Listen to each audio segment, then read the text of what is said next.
وہی رب ہے جس نے تجھ کو ہمتن کرم بنایا، ہمیں بھیک مانگنے کو تیرا آستاں بتایا، تجھے حمد ہے خدایا، تجھے حمد ہے خدایا۔ یہ اعلیٰ حضرت نے بہت خوبصورت کلام لکھ کر آخر میں ایک تخیل، ایک خیال، ایک امیجنیشن گویا بتائی کہ میرا دل تو میرے پاس ہے ہی نہیں،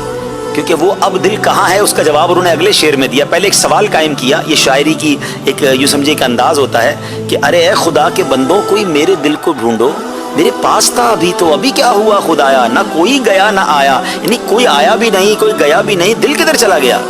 پھر اگلے مصرے میں خود ہی، اگلے شعر میں خود ہی اس کا جواب دیتے ہیں کہ ہمیں اے رضا تیرے دل کب پتہ چلا بمشکل، در روضہ کے مقابل وہ ہمیں نظر تو آیا، یہ نہ پوچھ کیسا پایا، یہ نہ پوچھ کیسا پایا۔ سبحان اللہ سبحان اللہ، کیا کمال کی بات کی کہ گویا اعلیٰ حضرت یہ کہنا چاہ رہے ہیں کہ میں دربار مصطفیٰ صلی اللہ علیہ وسلم میں تو کیا گیا، وہاں سے واپس تو آ گیا، دل وہیں چھوڑ آیا، اور دل سرکار علیہ السلام کی بارگاہ میں گویا موجود ہے اور یاد مصطفیٰ میں مستغرق ہے۔ سبحان اللہ۔ اللہ کریم سیدی اعلیٰ حضرت کے صدقے ہمارے ساتھ بھی ایسی ہماری کیفیت بن جائے کہ دل و دماغ بس آقا علیہ السلام کی بارگاہ میں اور ان کی یاد میں گم رہے۔ اعلیٰ حضرت نے ایک اور جگہ کچھ اسی طرح کا تخیل بتایا نا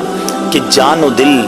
ہوش و خرد سب تو مدینے پہنچے، جان دل ہوش عقل سب کچھ مدینے پہنچ گیا ہے۔ اے رضا سارا ہی تو تیرا سامان ادھر چلا گیا ہے، جان و دل ہوش و خرد سب تو مدینے پہنچے،